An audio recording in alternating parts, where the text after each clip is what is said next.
You know, never in my life did I think that I would be at a point where I would be defending PewDiePie. I'm not very fond of him. I don't like his content.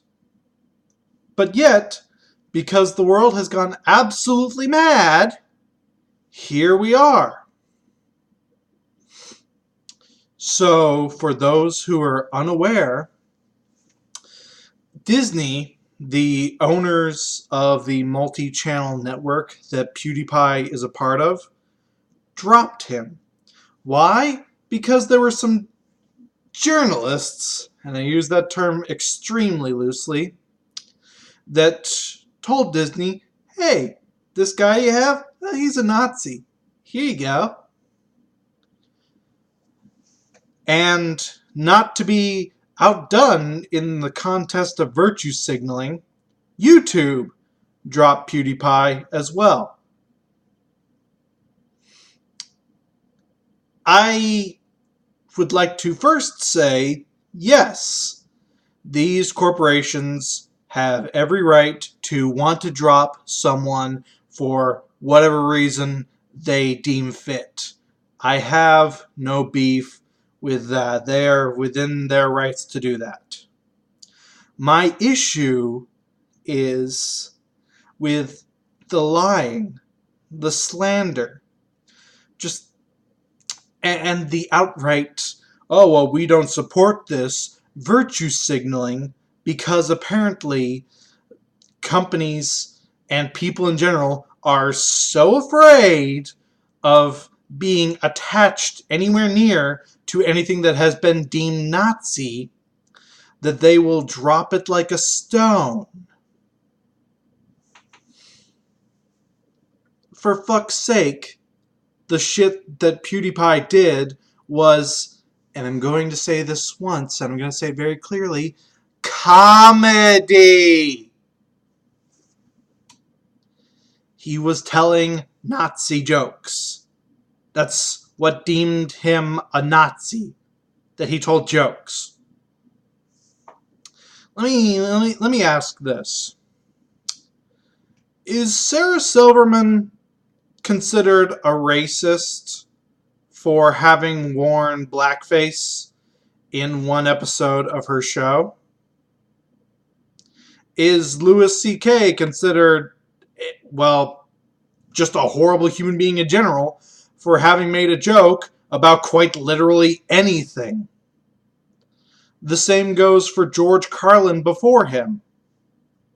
No? Then I would like to ask, what is different here? Oh, well, they were really bad jokes, and he's just hiding behind the fact that he's saying they were jokes, but they weren't jokes. He's wearing a Make America Great Again hat while watching a Hitler video in a video about the YouTube Heroes program. If you think that's genuine, you might need therapy.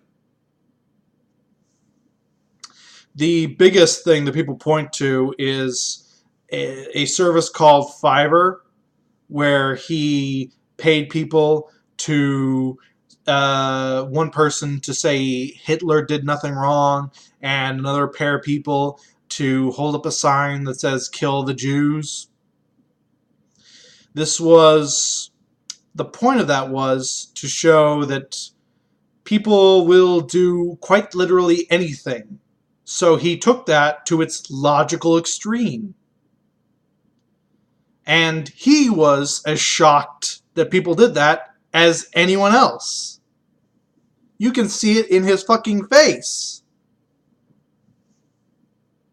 The other point that I've seen that says, oh, well, he's obviously a Nazi, is because a website called the Daily Storm or Stormfront, I forget what its official name is, because it's called so many variations of that on the internet, because it's fucking stupid, changed its banner one day to the #1 PewDiePie fan site. This is a site that actually is, for all intent and purposes, a Nazi site. and they did that. So because they did that, oh well, PewDiePie himself is obviously a Nazi. I don't know why I need to explain this, but just because someone likes you or supports you, that does not mean that you are them. Taking it to that logical end, what if one day Stormfront said that CNN was the best thing ever and that CNN spoke for them? Would CNN then admit that they are Nazis themselves? Or would they be like, oh, no, we are no way associated with these guys. No. I'm thinking it would be the latter. That, like any person, they would distance themselves as far as humanly possible and say, fuck those people. I don't like them. No, what are you talking about? But for some reason, it's okay to say that PewDiePie's a Nazi when they like him. But when they like anybody else, no, we aren't associated. No. Quite literally, dozens upon dozens of sites have written that PewDiePie is a Nazi, an anti-Semite, a fascist, etc., etc. And this is the ultimate thing that really ticks me off. You have, at this point, hundreds of places that have said he's a Nazi. To the point where corporations like Disney and YouTube, in order to distance themselves from the quote-unquote Nazi, dump him because they are afraid of that association. How is that acceptable? I'm amazed he hasn't sued anybody for this. But that's because here in the US, libel and slander laws are so fucking extremely favored in the media's end that it's almost impossible. I say that, and yet Hogan beat Gawker. But that's also because Gawker did something extremely illegal. And it can be argued that the media here didn't, because, oh, we just said he was a Nazi because of these things. We didn't do anything illegal itself. That's how fucked up our media laws are. They could actually get away with it because they're that fucking loose. Fun times. Where does it end? When does this stop being acceptable?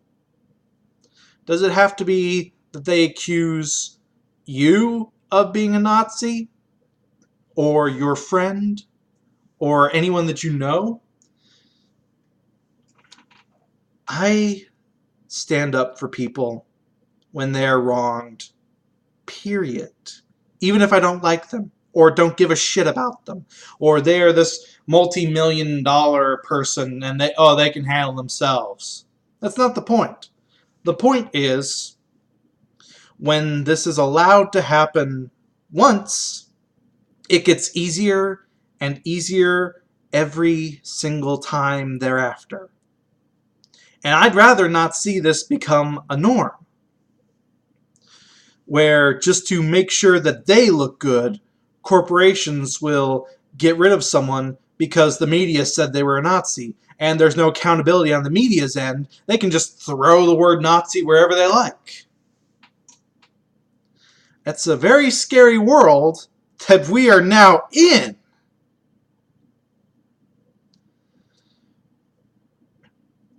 I would like to believe that this will show that there will be enough people that stand up against this, that show the media that this isn't right and tell the media that they're fucking stupid for doing this. I'm probably a bit delusional in that belief, but hey, I like to dream that something good can come out of complete and utter shit. The Spin Math Machine talking about how PewDiePie is a Nazi because jokes is real, yo. Peace out.